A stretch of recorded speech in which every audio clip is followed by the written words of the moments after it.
यांच्या त्रिशताब्दीच्या निमित्ताने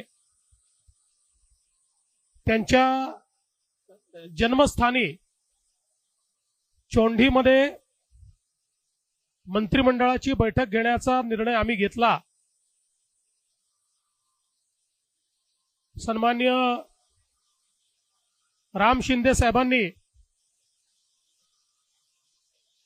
त्या प्रकारची संकल्पना मांडली होती आणि लगेच मंत्रिमंडळाने त्याला होकार दिला आणि आज या बैठकीच्या सुरुवातीला त्यांच्या स्मारकावर जाऊन आम्ही तिथे नमन केलं आणि प्रेरणा प्राप्त केली आणि त्यानंतर मंत्रिमंडळाची बैठक संपन्न झाली। मंत्रिमंडळाच्या बैठकीमध्ये अनेक महत्त्वाचे निर्णय आज आम्ही घेतले। पुण्यश्लोक अहिल्यादेवींना विशेषतः त्यांनी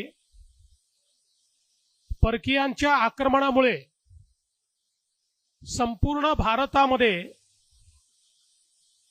जी आमची श्रद्धास्थानं त्या ठिकाणी नष्ट करण्यात आली होती, त्याचं पुनरुज्जीवन करण्याचं काम हे अहिल्या मातांनी केलं आणि म्हणूनच आज या मंत्रिमंडळ बैठकीच्या निमित्ताने आम्ही या ठिकाणी चोंडीला पुण्यश्लोक अहिल्यादेवी होळकर स्मृतिस्थळ याचं जतन व संवर्धन करण्याकरता 681 कोटी रुपयाचा आराखडा हा मान्य केलेला आहे आणि यातून विविध प्रकारची कामं या ठिकाणी होतील आणि अखिल भारतीय स्तराचं एक प्रेरणास्थळ म्हणून, एक तीर्थस्थळ म्हणून हे तयार झालं पाहिजे अशा प्रकारचा प्रयत्न आपण केलाय। यासोबत या त्रिशताब्दीचं औचित्य साधून याच बैठकीमध्ये अष्टविनायक गणपती मंदिरांचा जीर्णोद्धार 147 कोटी रुपये, श्री क्षेत्र तुळजाभवानी मंदिर विकास आराखडा 1865 कोटी रुपये, श्री क्षेत्र ज्योतिबा मंदिर विकास आराखडा 259 कोटी रुपये, त्र्यंबकेश्वर विकास आराखडा 275 कोटी रुपये, त्याचप्रमाणे श्री क्षेत्र महालक्ष्मी मंदिर विकास आराखडा 1445 कोटी रुपये आणि श्री क्षेत्र माहुरगड इथला विकास आराखडा 829 कोटी रुपये असे जवळपास 5503 कोटी रुपयाच्या प्रकल्पांना मान्यता दिलेली आहे।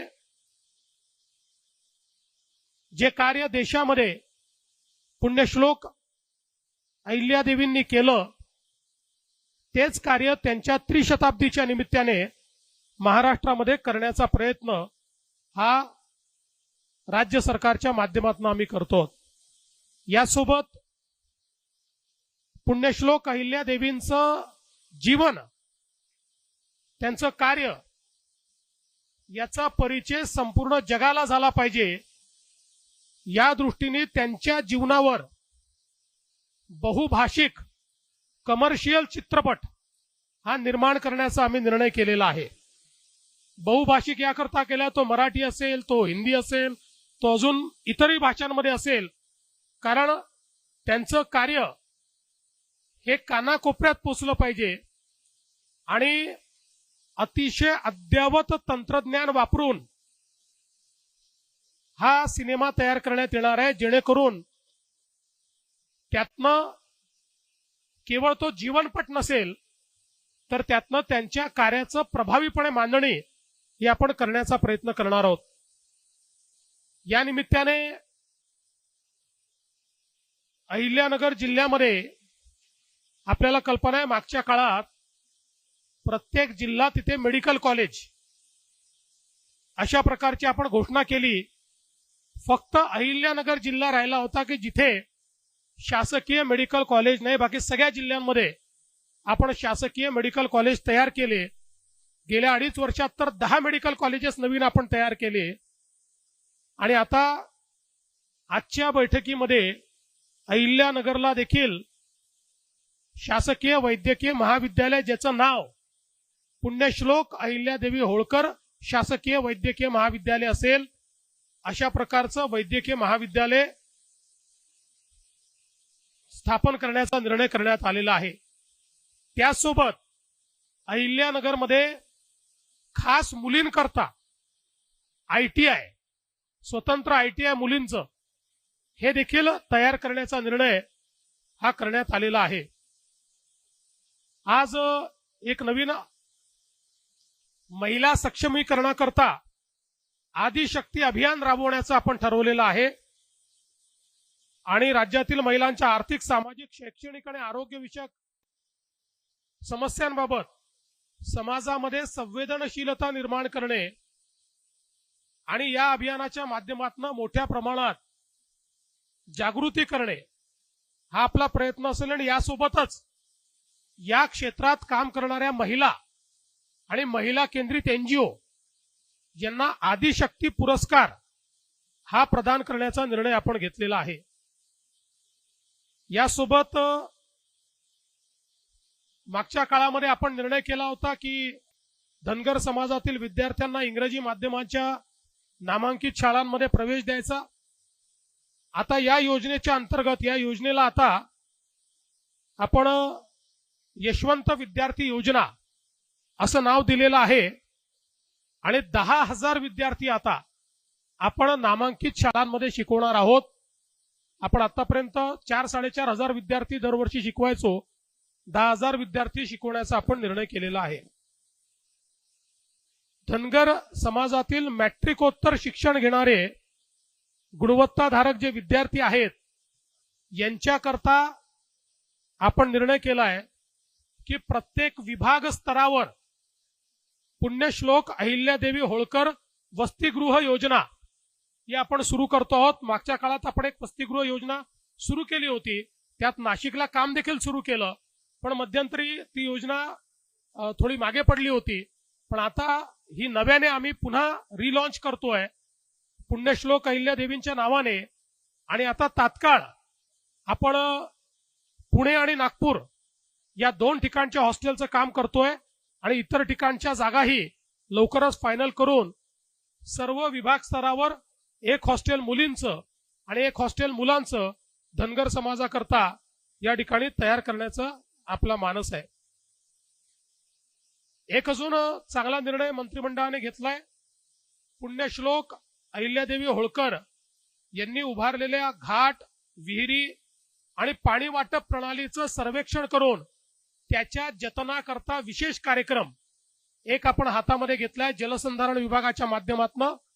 आणि त्यातनं त्याचं पूर्ण पुनरुज्जीवन करणं आणि त्याचं जतन करणं अशा प्रकारचा हा कार्यक्रम असेल. याच्या अंतर्गत 3 ऐतिहासिक तलाव आहेत आतापर्यंत जे लक्षात आलेत, पुढे अजून काही येऊ शकतात. चांदवड, त्र्यंबकेश्वर आणि मल्हार गौतमेश्वर जेजुरी.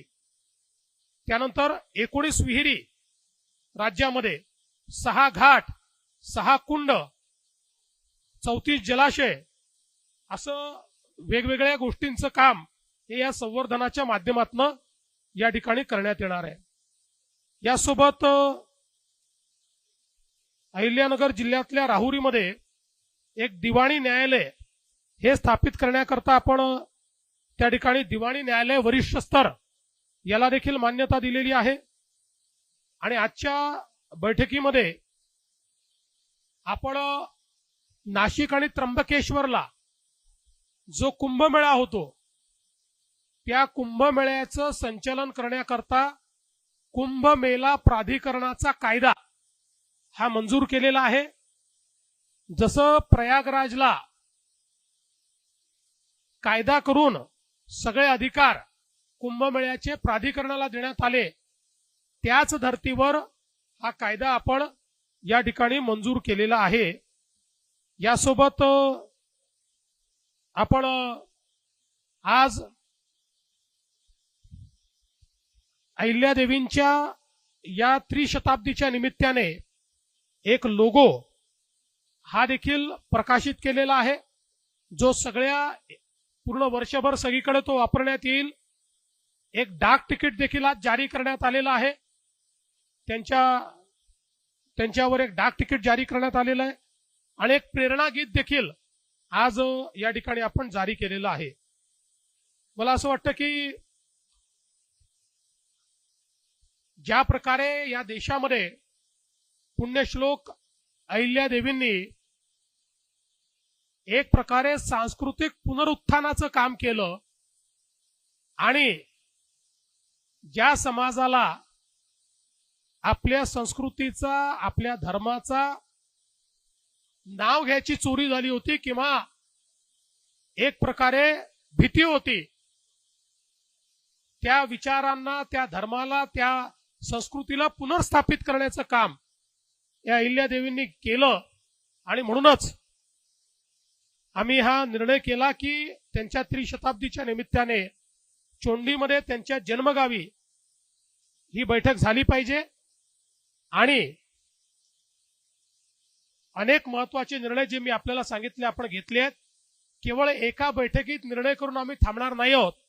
वर्षभर अजून अनेक उपक्रम.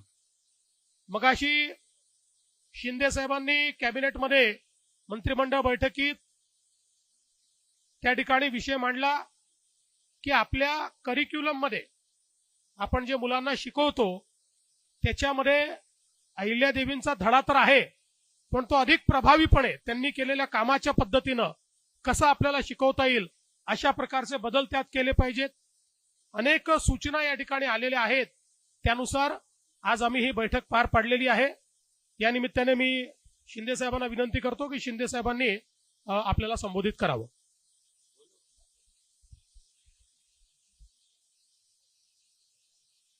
पुण्यश्लोक अहिल्यादेवी होळकर यांच्या त्रिशताब्दी 300व्या जयंतीचं औचित्य साधून आज चोंडीमध्ये त्यांच्या जन्मगावी आज आम्ही मुख्यमंत्री, आमचे अजितदादा, सर्व मंत्रिमंडळ या ठिकाणी कॅबिनेट बैठकीसाठी आलो. आणि या 300व्या जयंतीनिमित्त मी अहिल्यादेवी होळकर यांना विनम्र अभिवादन करतो, त्यांना मानवंदना देतो आणि त्यांना कोटी कोटी प्रणाम करतो. खरं म्हणजे ही संकल्पना आमचे विधान परिषदेचे सभापती रामभाऊ शिंदे यांनी मांडली आणि अतिशय एक अहिल्यादेवी होळकर, पुण्यश्लोक अहिल्यादेवी होळकर यांचा इतिहास, त्यांचं कार्य याला उजाळा देण्यासाठी, त्याचं स्मरण करण्यासाठी आणि त्यांना मानवंदना देण्यासाठी या ठिकाणी कॅबिनेट घ्यावी अशी संकल्पना मांडली, मागणी केली. आणि आदरणीय आपले मुख्यमंत्री देवेंद्रजींनी त्याला तात्काळ मान्यता दिली. त्याबद्दल मी मुख्यमंत्री महोदयांचं मनापासून अभिनंदन करतो आणि रामभाऊंना देखील धन्यवाद देतो. खरं म्हणजे आज आपण पाहिलं की मुख्यमंत्री महोदयांनी अतिशय विस्तृतपणे या ठिकाणी आज आम्ही घेतलेले निर्णय जे आहेत या निर्णयाच्या बाबतीमध्ये सगळी माहिती दिलेली आहे. खरं म्हणजे आज अहिल्यादेवींनी जे काही काम केलं आणि समाजाभिमुख काम केलं, एक खऱ्या अर्थाने कुशल प्रशासक, संघटक आणि दूरदर्शीपणा त्यांच्या कार्यातून आपण पाहिला. आणि त्यामुळे त्यांनी मोठ्या प्रमाणावर आपली जी काय परकीय आक्रमणं होती त्याच्याबद्दल, जी आक्रमणामध्ये आपली देवस्थानं जी त्याच्यामध्ये नष्ट झाली होती, ती देवस्थानं पुन्हा उभी करण्याचं मोठं काम त्यांनी केलं. मग त्याच्यामध्ये पुष्कर आहे, अयोध्या आहे, ऋषिकेश आहे, पंढरपूर आहे, गया इथली मंदिरं आहेत, त्याची साक्ष देणारे अनेक घाट बांधले, मठांची स्थापना केली. औरंगजेबाने उद्ध्वस्त केलेलं काशी विश्वेश्वर मंदिराचा जीर्णोद्धार देखील पुण्यश्लोक अहिल्या देवींनी केला. आणि म्हणून खऱ्या अर्थाने त्यांनी अनेक तीर्थक्षेत्र बांधली, मंदिरं बांधली. आणि मगाशी मुख्यमंत्री महोदय म्हणाले की घाट बांधले, जे अनेक पाण्याचे जे काही स्रोत आहेत ते डेव्हलप केले, विहिरी बांधल्या, लोकांना पाणी मिळावं यासाठी हा उदात्त हेतू त्यांनी ठेवून या ठिकाणी अशा प्रकारची जी मोठी कामं केली. आणि त्यामुळे खऱ्या अर्थाने आज त्यांच्या या जन्मगावी ही कॅबिनेट झाली.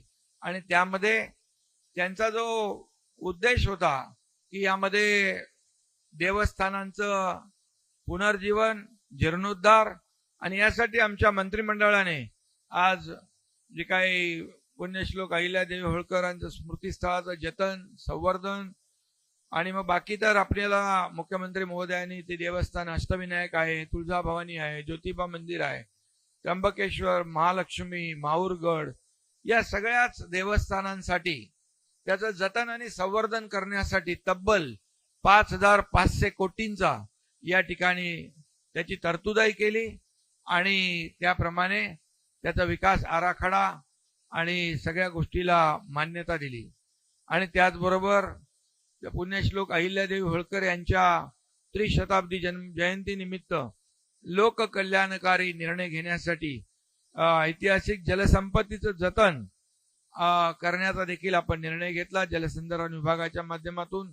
त्याचबरोबर भटक्या जमाती क वर्गातील धनगर समाजातील मॅट्रिकोत्तर शिक्षण घेणाऱ्या गुणवत्ताधारक विद्यार्थ्यांसाठी महसूल विभागाच्या मुख्यालयाच्या ठिकाणी वसतिगृह बांधणं याचाही निर्णय आपण घेतला.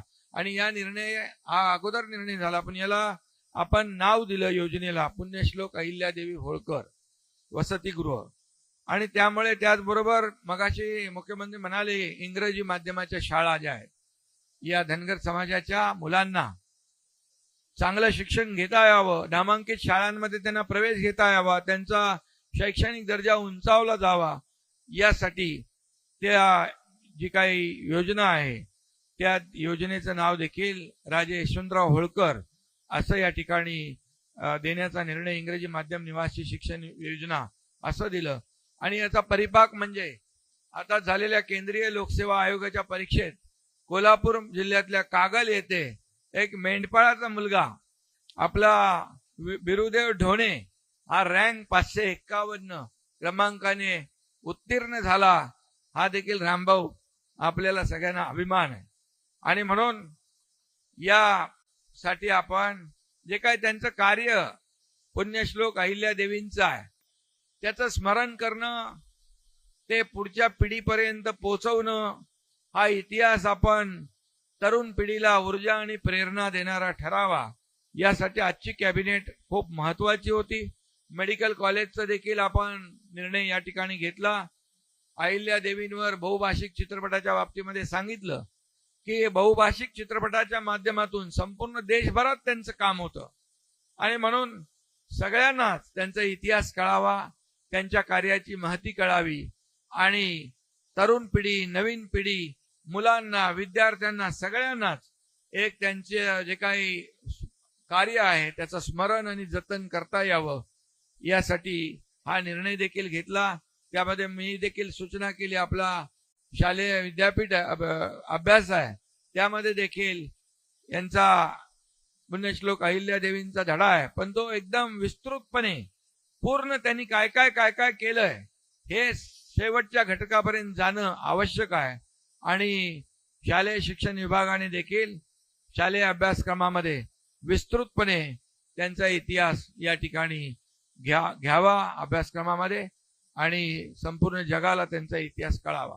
आणि म्हणून आजचं जे अनेक निर्णय आपण घेतला, औद्योगिक प्रशिक्षण संस्था इथं सुरू होते. आणि अहिल्यादेवी होळकर, मला आठवत आहे, मला वाटतं आपण 1 मे 2023 ला इकडे आलो, 31 मे 2023 ला आम्ही इथे आलो होतो, तेव्हा मी मुख्यमंत्री होतो, देवेंद्रजी व्यासपीठावर होते. आणि मग इथल्या सर्वांची मागणी होती की या अहमदनगरचं नाव बदलून अहिल्यादेवी नगर करावं, आणि तिथंच आपण ते जाहीर केलं.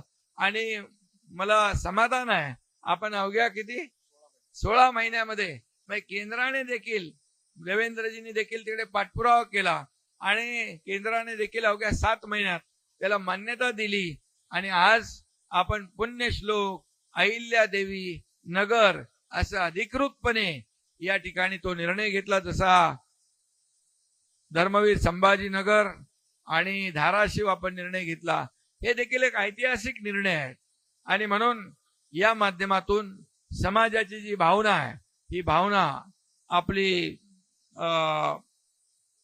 जी काय समाजाभिमुख आपण काम करतो, सर्वसामान्यांचं सरकार म्हणतो आणि म्हणून आपलं जे काही महापुरुष आहेत, आपला जो इतिहास आहे त्याचं जतन करणं, संवर्धन करणं हे आपलं कर्तव्य आहे. आणि मग अनेक मागण्या या ठिकाणी आल्या.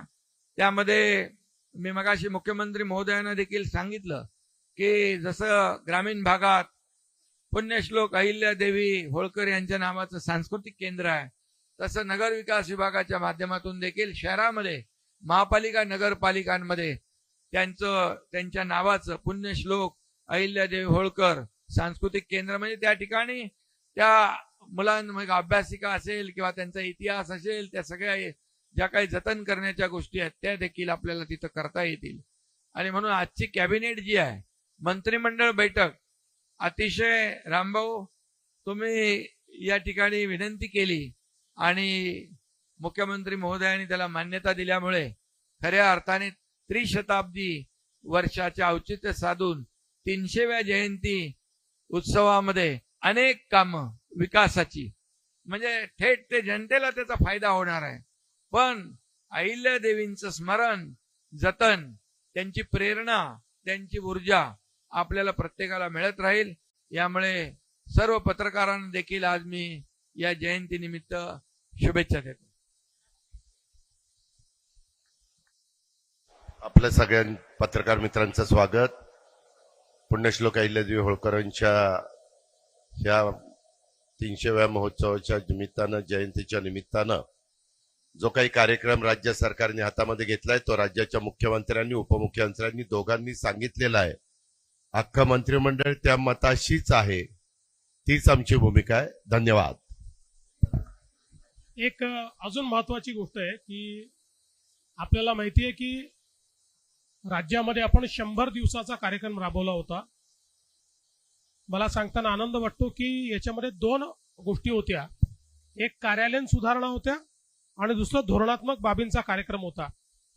कार्यालयीन सुधारणांमध्ये राज्यातल्या 12,500 कार्यालयांनी त्या ठिकाणी सहभाग देऊन अतिशय चांगल्या पद्धतीनं कार्यालयीन सुधारणा केल्या.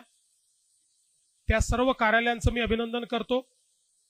आणि विभागांनी जवळपास 48 विभागांनी मिळून एकूण 902 सुधारणा म्हणजे पॉलिसी लेवल डिसिजन्स करण्याचा निर्णय केला होता.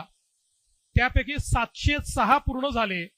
78% जे काही ठरवलेलं टार्गेट होतं ते विभाग पूर्ण करू शकले. मला असं वाटतं हे देखील अतिशय चांगलं काम विभागांनी केलं. त्यामुळे सर्व अधिकाऱ्यांचं मी अभिनंदन करतो. आणि आजपासनं 6 मे पासनं ते 2 ऑक्टोबर पर्यंत 150 दिवसाचा एक कार्यक्रम आम्ही घोषित करतो आहोत. हा कार्यक्रम जो आहे याच्यामध्ये 3च कंपोनंट असणार आहे. पहिला कंपोनंट प्रत्येक विभागाला विकसित महाराष्ट्र 2047 या संदर्भात आपल्या विभागाचा रोडमॅप तयार करायचा आहे, ज्यामध्ये पहिला टप्पा 2029, दुसरा टप्पा 2035 आणि तिसरा टप्पा 2047 अशा प्रकारचा एक रोडमॅप हा प्रत्येक विभागाला तयार करायचा आहे. दुसरं, प्रत्येक विभागाला ई गव्हर्नन्सची रिफॉर्म करायची आहे. 100% गव्हर्नन्स हा ऑनलाईन आणायचा आहे आपल्याला. कोणालाही कार्यालयात येण्याची आवश्यकताच भासू नये अशा प्रकारची व्यवस्था उभी करायची आहे. त्या दृष्टीनं ई गव्हर्नन्स रिफॉर्म्स हा दुसरा टप्पा आहे. आणि तिसरा इनिशिएटिव्ह त्यातला आहे तो म्हणजे सेवा विषयक प्रशासकीय सुधारणा. अशा 3 गोष्टींवर 150 दिवस काम करायचंय. सविस्तरपणे या सगळ्या गोष्टींमध्ये काय काय करायचंय याची माहिती 7 तारखेला ज्यावेळेस 100 दिवसाचं पुरस्कार वितरण ठेवलंय त्या दिवशी मी विभागांना आणि मंत्रिमंडळासमोर ती मांडणार आहे. आणि मला विश्वास आहे की या 150 दिवसांमध्ये या 3 बाबी केल्यानंतर खूप मोठ्या प्रमाणात प्रशासन लोकाभिमुख झालेलं, गतिशील झालेलं आणि अकाउंटेबल अशा प्रकारचं आपल्याला पाहायला मिळेल. त्यामुळे आज या चोंडीच्या भूमीतून, कारण या ठिकाणी पुण्यश्लोक अहिल्यादेवी होळकर यांना उत्तम प्रशासक म्हणून मानलं जायचं, म्हणून आज हा 150 दिवसाचा कार्यक्रम या ठिकाणून मी घोषित करतो आहे, जो 2 ऑक्टोबरला गांधीजींच्या प्रेरणेने त्या दिवशी आपण त्याचा निकाल घोषित करू. धन्यवाद.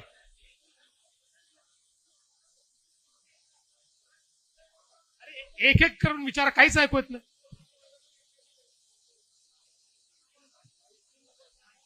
अरे ना काहीतरी कोणाला माईक दे, तिकडे दे माईक दे. चल. सर, सुप्रीम कोर्टाने आम्हाला अतिशय आनंद आहे की सुप्रीम कोर्टाने, सर्वोच्च न्यायालयाने 4 महिन्यामध्ये स्थानिक स्वराज्य संस्थेचा निवडणुका घेण्याच्या संदर्भात त्या ठिकाणी आम्हाला परवानगी दिली, आदेशित केलं. सर्वोच्च न्यायालयाच्या निर्णयाचं आम्ही मनापासून स्वागत करतो आणि आम्ही निवडणूक आयोगाला विनंती करणार आहोत की निवडणूक आयोगाने तात्काळ या संदर्भात सगळी तयारी करावी. एक अजून महत्वाची गोष्ट आहे की निवडणूक आयोगाने एक अजून आमची मागणी जी आहे ती मान्य केलेली आहे. ओबीसी आरक्षणाच्या संदर्भात बाठिया आयोगाच्या पूर्वीची स्थिती असणार आहे. त्यामुळे या निवडणुकांमध्ये ओबीसीचं पूर्ण आरक्षण हे देखील लागू असणार आहे. मला असं वाटतं याचं देखील मी आम्ही अतिशय मनापासून स्वागत करतो. सर, देशात मॉकड्रिल होणार आहे उद्याला, राज्यामध्ये उद्याला मॉकड्रिल होणार आहे का? कुठे कुठे होणार, कशा प्रकारे होणार आणि काय नेमकी परिस्थिती आहे, काय नेमकं? केंद्र सरकारने सगळ्या राज्यांना मॉकड्रिलच्या सूचना दिलेल्या आहेत. ही मॉकड्रिल कुठे करायची आणि कशी करायची या संदर्भात आज सकाळी 10:30 वाजता केंद्रीय गृह सचिवांनी सर्व राज्याच्या प्रमुखांशी चर्चा केलेली आहे. त्याचप्रमाणे महाराष्ट्रात देखील त्याचा प्लॅन झालेला आहे. तशा प्रकारची मॉकड्रिल ही करण्यात येणार आहे. मला असं वाटतं की अशा प्रकारच्या मॉकड्रिलचे खूप जास्त डिटेल जर आपण सांगितले तर मग ती ड्रिल कशी राहील, सगळ्याच गोष्टी माहिती असल्या तर ती मॉकड्रिल कशी होईल. आणि म्हणून मला असं वाटतं एवढा पुरे आहे की महाराष्ट्रात ही मॉकड्रिल होणार आहे. सर, जलजीवन सर पाणी टंचाईबद्दल सर जलजीवन मिशनची जी कामं आहेत, काही कंत्राटदारांनी अर्धवट कामं ठेवलेली आहेत. लोकशाहीने या संदर्भात यवतमाळमधील भीषण वास्तव समोर आणलंय. महिलांना पाणी टंचाईसाठी वणवण करावी लागते. अहिल्यानगरमध्ये सुद्धा तीच परिस्थिती आहे. या कामांच्या बाबतीमध्ये काय आदेश दिले येतील? यापूर्वीच या संदर्भात मी सांगितलेलं आहे. मंत्रिमंडळात याची चर्चा झाली. त्यानुसार ज्या योजना अर्ध्या राहिलेल्या आहेत त्याचं नव्याने एस्टिमेट तयार करणे, त्याला फेर प्रशासकीय मान्यता घेणे आणि त्या योजना पूर्ण करणे याला प्राधान्य देण्यात येणार आहे. सर, निवडणूक आयोगाच्या बाबतीत तुम्ही सगळं तूच विचारशील तर बाकीच्या एक शेवटचं सर 4 महिने पावसाळ्याचे आहेत. तुम्ही ज्या प्रकारे स्थानिक स्वराज्य संस्थांच्या निवडणुका सांगत आहात,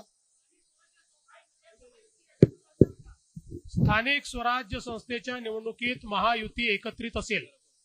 काही एखाद्या ठिकाणी एखादा वेगळा निर्णय स्थानिक स्तरावर होऊ शकतो, पण ओव्हरऑल पॉलिसी म्हणून महायुती एकत्रित लढेल. दुसरा विषय दुसरा एक विषय असा आहे की तुम्ही आज पहिल्यांदा स्वातंत्र्यानंतर ग्रामीण भागामध्ये मंत्रिमंडळ मीटिंग होतीये. आज या निमित्ताने अहिल्यानगर जिल्ह्यावर विकासाचा वर्षाव झालेला आहे. अशा पद्धतीने तुम्ही इथून पुढे अन्य कुठं ग्रामीण भागात मीटिंग घेणार का? म्हणजे सरकार आपल्या दारी असं होणार का? आम्ही मुंबईत बसूनही विकासाचा वर्षाव करू शकतो. त्यामुळे रेग्युलर बैठका मुंबईतच होतील, पण अहिल्यादेवीची त्रिशताब्दी हा एक अत्यंत महत्वपूर्ण अशा प्रकारचा पर्व आहे, म्हणून या ठिकाणी आपण घेतली आहे. यापुढे कुठे अशा प्रकारचा एखादा पर्व असेल तर घेतली जाईल. साठे स्कूल प्री प्रायमरी पासूनच करून घेतं फाउंडेशन पक्क करण्याची तयारी. म्हणूनच साठे शिक्षण समूहाच्या कित्येक विद्यार्थ्यांनी घेतलीये करिअर मध्ये उंच भरारी. 2025-26 या शैक्षणिक वर्षाकरिता आपल्या पाल्याचा आजच प्रवेश घ्या.